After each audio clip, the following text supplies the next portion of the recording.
Hello, I'm Lauren Cosgrave. Welcome to The Lauren Show. I'm a life and leadership coach. I'm also a proud Navy officer veteran, a mom, and working professional in tech. Join me each week for ideas on how you can lead, love, and thrive.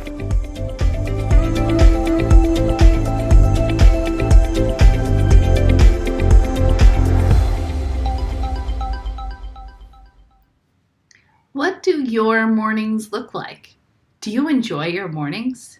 Do you wake up and have the time that you need to get your body moving, to shake off the sleep and get ready to maximize your day? I'm Lauren Cosgrave. Welcome to episode 3, and today we're going to be talking about your morning routine.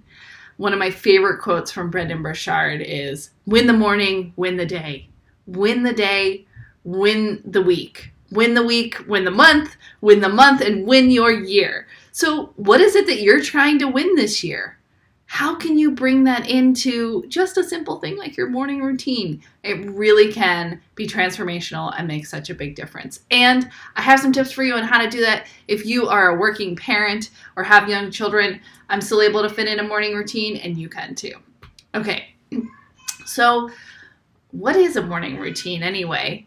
I think we all kind of tended to do it for a little while when we were little, right? We had, with my children right now, they wake up, we change their diapers, we have a little bit of a snack, we put on clothes, and then we go off to school or daycare.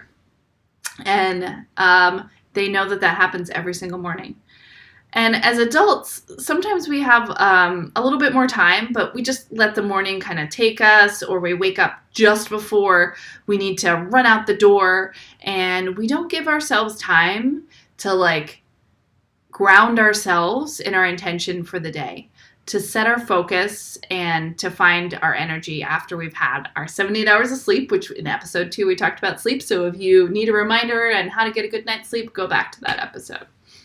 Okay, so there's a couple baseline things here that I think everyone should try and fit into their morning routine as bare minimum. And then after that, it's really up to you. This is a fun one where you get to craft what your morning routine looks like, and how long you have will dictate how much you can fit into it. And I'll give you some creative ideas of how you can have a great morning routine. I'm going to start off though with the bare minimums. When you wake up in the morning, first thing, water. 20 ounces minimum. I have a nice big bottle, or my Brendon Burchard bottle like this, Honor the Struggle. I'll put this by my bed at night. I'll fill it up, and these insulated ones, they stay nice and cool, which is nice. And I'll sometimes drink a little bit throughout the night, but when I wake up, I'm going to fill that up with I'm going to drink all of that water before I have my coffee. So it kind of takes me a little while. I don't chug it first thing in the morning, but I'll bring it into the bathroom while I'm brushing my teeth, and I'll make sure that I finish it before I get into the kitchen and I'm ready to start my day. Okay, so water. Have a big thing of water by your bed and make sure you start off the day right hydrating with some water. Okay, next thing, movement. We're going to move in the morning. And it could be really simple. It could be a little bit more complex. You could be a person that likes to work out in the morning. Awesome. Get up, do your workout. For me, it's just stretching. It's I move my shoulders. I put my hands up over my head. I'll do some sun salutations. I will do real slow, basic stuff. Excuse the kids. Life with family. But that movement is so important for getting that blood flowing, and while I'm doing that movement, I'm thinking about, what am I grateful for? Am I grateful for this home? I'm grateful for my family.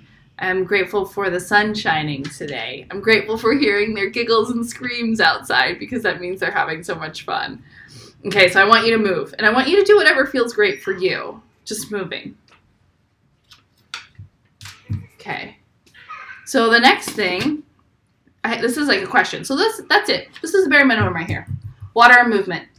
Other things that you can add in, we're going to get to that in a minute, but I want you to think about right now, what do you do on those days when it's like important, when you have, say, an interview or a big event or vacation even.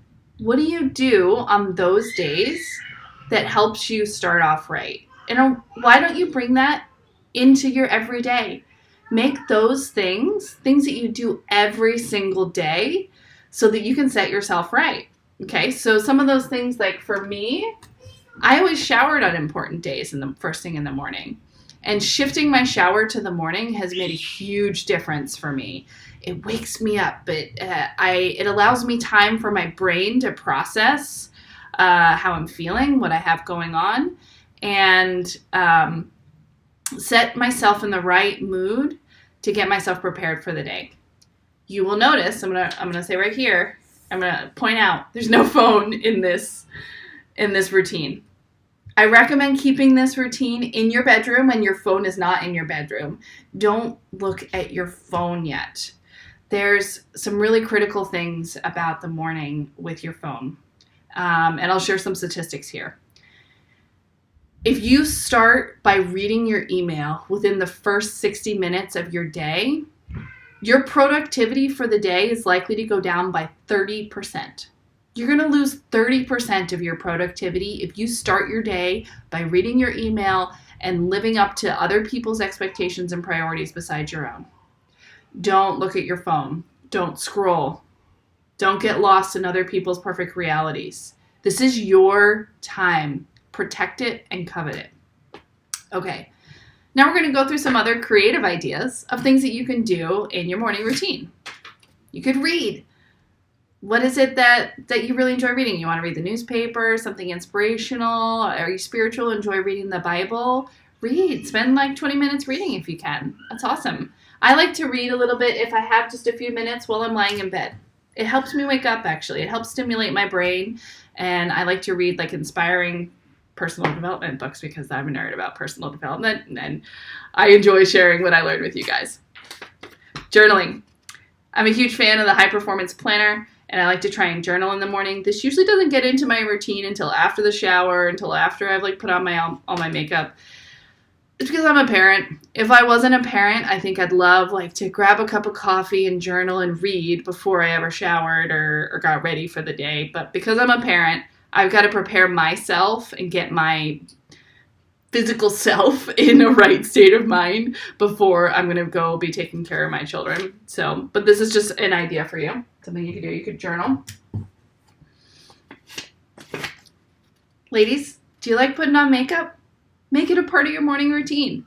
Work in time for you to make yourself feel great. If makeup makes you feel really good and you enjoy putting it on, find time to put that in your morning routine. And for those of you that are moms out there, or gentlemen, if you like makeup, or doing like a routine with your moisturizers or whatever it is that's like kind of special for you, make time for it. This one I find is really important as a working mom, as I was saying, because it never fits in if I go and wake up my kids and I haven't done my makeup yet. It's not going to happen. It's going to be sloppy, or I'll just forget to put it on. And then every time I go into the bathroom throughout the day, I'm like, oh, I didn't get to my makeup. And I just like, oh, I look so tired. And for me, it makes me feel better. I fit my makeup into my morning routine before I ever go in to wake up my kids. My kids wake up at 7, so I give myself an hour. I have an hour for it. It is a really good block of time. If you can give yourself an hour every morning to dedicate to yourself for self-care, that's what you should do. Meditation. This is another really good one too. I don't recommend meditating first thing right when you wake up, because for me, I fall back asleep. Don't know about you. You can try it, but meditating is really good after you've had your water and after you've moved, if you have time. So here's just another idea. All right. So these are just some ideas, but get creative. Journal on this. What do you do on important days? How can you fit in an hour for yourself? How can you get to bed on time so that you can wake up an hour before the rest of your family and dedicate it to preparing yourself so that you can be your best version and live into your maximized life? So I hope you enjoyed today's episode, and we'll see you. I hope you loved this episode. Did you find it helpful? If so, subscribe. The Lauren Show is on YouTube and on audio wherever you listen to your podcast. Show notes can be always found at laurencosgrave.com. Don't forget to share with your friends. And if you're ready to take this to the next level, let's book a 15-minute strategy session over at laurencosgrave.com where you can speak directly with me. Start leading, loving, and thriving today.